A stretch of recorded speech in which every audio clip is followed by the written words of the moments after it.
عرب بغاوت: عربوں نے کیسے اتحادی قوتوں کے ساتھ مل کر سلطنت عثمانیہ کو شکست دی اور ٹرانس اردن کی بنیاد رکھی۔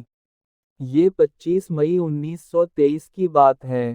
برطانیہ نے اردن کی آزادی پر مہر ثبت کر دی تھی اور اس وقت اس کی کمان شہزادہ عبداللہ بن الحسین کے ہاتھ میں تھی۔ 23 سال بعد 1946 میں اردن ایک آزاد ملک بنا اور مئی 25 کو اردن کی ہاشمی سلطنت کی بنیاد بھی رکھی گئی۔ لیکن اردن کی آزادی کے لیے اس وقت طے پانے والے معاہدے کے مطابق اور بعد میں سنہ 1928 کے آئین کے مطابق بھی برطانیہ کو اس ملک کے اقتصادی، عسکری اور خارجہ امور کا فیصلہ کرنے کا حق حاصل تھا۔ انسائکلوپیڈیا برٹینیکا میں لکھا ہے کہ بائبل میں درج تاریخی حوالوں سے معلوم ہوتا ہے کہ اس وقت اس علاقے کو مرکزی حیثیت حاصل تھی۔ یہ وہ علاقہ ہے جسے دریائے اردن فلسطین سے الگ کرتا ہے۔ بائبل میں جن سلطنتوں کا ذکر ہے جیسا کہ موآب، گیلاد اور آدم، یہ سب اردن کی سرحد میں واقع تھیں۔ دارالحکومت اور جزیرہ نما عرب کا رومی صوبہ بھی یہیں موجود تھا جو اپنے سرخ پتھروں کے لیے مشہور ہے۔ برطانوی سیاح گرٹروڈ بیل نے پیٹرا کو کچھ یوں بیان کیا: یہ ایک افسانوی شہر کی طرح تھا، یہاں ہر چیز گلابی اور شاندار ہے۔ پہلی عالمی جنگ کے دوران عربوں نے سلطنت عثمانیہ کے خلاف سنہ 1916 کے انقلاب میں اتحادی قوتوں، برطانیہ اور فرانس، کے ساتھ ہاتھ ملایا۔ باقاعدہ طور پر مکہ میں شریف حسین بن علی نے جون 10 کو ترک حکمرانوں کے خلاف بغاوت کا اعلان کیا۔ برطانوی انٹیلی جنس افسر تھامس ایڈورڈ لارنس جزیرہ نما عرب پہنچ گئے اور 2 سال تک عرب جنگجوؤں کے ساتھ کام کیا۔ یہ ایک طرح کی ملیشیا تھی۔ لارنس ایک رابطہ افسر بن گئے۔ وہ مکہ میں اس وقت مرکزی رہنما شریف حسین بن علی کے بیٹے فیصل کے مشیر کے طور پر بھی کام کر رہے تھے۔ مشرق وسطی کی جدید تاریخ میں تھامس ایڈورڈ کو لارنس آف عربیہ کے نام سے بھی جانا جاتا ہے۔ وہ حکمت عملی کے ماہر تھے اور انہوں نے ترکوں کے خلاف جنگ میں بااثر کردار ادا کیا تھا۔ اکتوبر 1916 میں شریف حسین بن علی نے خود کو عرب ممالک کا بادشاہ قرار دیا۔ تاہم ان کے ساتھیوں نے انہیں صرف حجاز کے بادشاہ کے طور پر تسلیم کیا۔ عرب افواج حجاز ریلوے لائنز پر قبضہ کیا اور پھر جولائی 1917 میں شہزادہ فیصل بن علی حسین کی فوج نے عقبہ پر قبضہ کر لیا۔ بحیرہ احمر کے کنارے تعمیر ہونے والی بندرگاہ عقبہ کی تزویراتی اہمیت کو مدنظر رکھتے ہوئے کہا جا سکتا ہے کہ شہزادہ فیصل کی فوج کی یہ پہلی بڑی فتح تھی۔ ان کی فوج کی فتوحات کا سلسلہ جاری رہا اور وہ آہستہ آہستہ شمال کی طرف بڑھنے لگے۔ 4 اکتوبر 1918 کو شہزادہ فیصل کی سربراہی میں ان کی فوج دمشق میں داخل ہوئی۔ اس کے ساتھ ہی گزشتہ 400 سال سے قائم عثمانی سلطنت کا تسلط ختم ہو گیا۔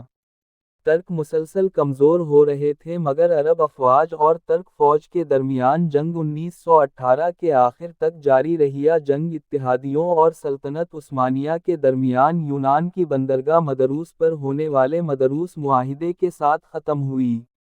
معاہدے کے تحت دونوں فریقوں نے جنگ کے خاتمے پر اتفاق کیا تھا۔ پہلی عالمی جنگ کے اختتام پر عرب افواج نے 35,000 ترک فوجیوں کو پکڑ لیا تھا۔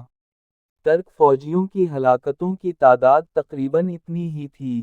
20 مارچ 1920 کو دمشق میں سیرین جنرل کانگریس کا اجلاس ہوا جس میں شریف حسین بن علی کے بیٹے فیصل اول کو متحدہ شام کا بادشاہ قرار دیا گیا۔ متحدہ شام میں فلسطین بھی شامل تھا۔ لیکن چند ہی ہفتوں میں پہلی جنگ عظیم میں سلطنت عثمانیہ کی مخالفت کرنے والے اتحادی ممالک نے اپنے زیر قبضہ علاقوں کو تقسیم کر دیا۔ سلطنت عثمانیہ کی تقسیم کا یہ فیصلہ اپریل 1920 میں اٹلی کے شہر سین ریمو میں منعقدہ ایک امن کانفرنس میں لیا گیا تھا۔ شام کی سلطنت تقسیم ہو گئی۔ شام اور لیبنان کو فرانسیسیوں کے حوالے کر دیا گیا جبکہ فلسطین کو برطانوی راج کے حوالے کر دیا گیا۔ فرانس نے جلد ہی فیصل کی سلطنت پر حملہ کر دیا اور جولائی 1920 میں میسالون کی جنگ کے بعد دمشق کا کنٹرول سنبھال لیا۔ شاہ فیصل کو جلاوطن کر دیا گیا اور برطانوی حکومت کی دعوت پر بالآخر وہ لندن چلے گئے۔ نومبر 1920 میں فیصل کے بھائی عبداللہ 2000 جنگجوؤں کے ساتھ من پہنچ گئے۔ من موجودہ اردن کے جنوبی حصے میں آتا ہے لیکن اس وقت یہ حجاز کا حصہ تھا۔ اس کا مقصد قبائلیوں کو جمع کرنا اور فرانسیسیوں پر حملہ کرنا تھا۔ وہ بادشاہ فیصل کا بدلہ لینا چاہتے تھے جسے سلطنت چھوڑنے پر مجبور کیا گیا تھا۔ انسائکلوپیڈیا برٹینیکا کے مطابق اس دوران برطانیہ نے عراق میں اپنا تسلط قائم کر لیا تھا۔ پہلی عالمی جنگ کے دوران 1917 میں برطانیہ نے بصرہ، بغداد اور موصل کا کنٹرول سنبھال لیا جو سلطنت عثمانیہ کا حصہ تھے۔ تاہم مئی 1920 میں عراق میں اتحادی قوتوں کے خلاف بغاوت چھڑ گئی۔ عراقی عوام نے محسوس کیا کہ جس آزادی کا ان سے وعدہ کیا گیا تھا اسے نظر انداز کر دیا گیا ہے۔ برطانیہ کو اپنی پوزیشن مضبوط کرنے کے لیے مزید 1,00,000 برطانوی اور ہندوستانی فوجیوں کو تعینات کرنے کی ضرورت تھی۔ برطانوی حکومت کی مخالفت کو کم کرنے کے لیے برطانیہ نے مارچ 1921 میں فیصلہ کیا کہ وہ شاہ فیصل کو عراق کے نمائندے کے طور پر سپانسر کرے گا تاکہ ان کے ساتھ ایک معاہدہ کیا جا سکے جس سے عراق کی آزادی کا راستہ کھل جائے۔ شاہ فیصل نے اس منصوبے پر رضامندی ظاہر کی۔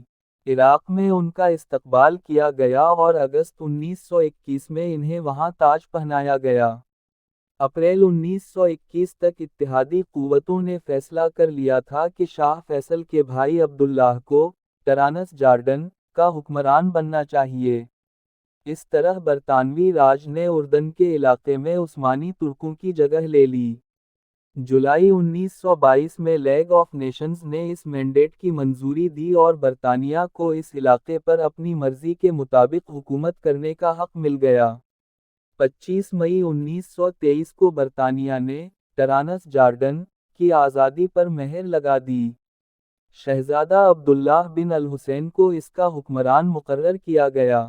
ٹرانس جارڈن کی آزادی کے اس معاہدے اور 1928 کے آئین کے مطابق مالی، عسکری اور خارجہ امور کے بارے میں فیصلہ کرنے کا حق برطانوی حکومت کے ہاتھ میں رہا۔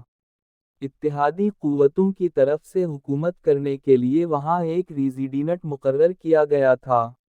دوسری عالمی جنگ کے بعد 22 مارچ 1946 کو لندن میں ہونے والے ایک معاہدے کے تحت امارات آف ٹرانس جارڈن کو مکمل آزادی ملی۔ عبداللہ نے خود کو بادشاہ قرار دیا۔ ایک نیا آئین بنایا گیا اور 1949 میں امارات آف ٹرانس جارڈن کا نام بدل کر ہاشمی کنگڈم آف اردن رکھ دیا گیا۔ شاہ عبداللہ 1882 میں مکہ میں پیدا ہوئے۔ ان کی وفات جولائی 20 1951 کو یروشلم میں ہوئی۔ مشرق وسطی کی تاریخ میں انہیں اردن کی ہاشمی بادشاہت کے پہلے بادشاہ کے طور پر جانا جاتا ہے۔ انہوں نے 1946 سے 1951 تک اردن پر حکومت کی۔ حجاز کے حکمران شریف حسین بن علی کے دوسرے بیٹے عبداللہ نے استنبول میں تعلیم حاصل کی تھی۔ استنبول اس زمانے میں عثمانی سلطنت ہوا کرتا تھا۔ 1908 کے ینگ ترک انقلاب کے بعد انہوں نے عثمانی پارلیمنٹ میں مکہ کی نمائندگی کی۔ 1914 کے آغاز میں وہ عرب نیشنل موومنٹ میں شامل ہو گئے۔ اس تحریک کا مقصد عربوں کی سرزمین کو سلطنت عثمانیہ سے آزاد کرانا تھا۔ 1915 سے 1916 تک انہوں نے اتحادی قوتوں اور شریف حسین بن علی کے درمیان خفیہ مذاکرات میں اہم کردار ادا کیا۔ اس گفتگو کا نتیجہ 10 جون 1916 کو سلطنت عثمانیہ کے خلاف عربوں کی بغاوت کا اعلان تھا۔ عبداللہ نے اپنے بڑے بھائی شاہ فیصل کے عراق کا کنٹرول سنبھالنے کے بعد اردن کے علاقے کا کنٹرول سنبھال لیا۔ انہوں نے شام پر حملہ کرنے کی دھمکی دی اور برطانوی مقبوضہ فلسطین سے ٹرانس جارڈن کے علاقے کو قانونی طور پر الگ کرنے کے لیے برطانیہ کے ساتھ بات چیت شروع کی۔ شاہ عبداللہ ایک ایسی عرب مملکت بنانا چاہتے تھے جس میں شام، عراق اور ٹرانس جارڈن شامل ہوں۔ دوسری جنگ عظیم کے دوران انہوں نے برطانیہ کا ساتھ دیا۔ ان کی فوج، جسے عرب لشکر بھی کہا جاتا ہے، 1941 میں شام اور عراق کی جنگ میں اتحادی قوتوں کے ساتھ لڑی تھی۔ ٹرانس جارڈن کو 1946 میں آزادی ملی۔ 25 مئی 1946 کو عمان میں عبداللہ کی تاج پوشی ہوئی اور اردن کی ہاشمی بادشاہت کے قیام کا اعلان کیا گیا۔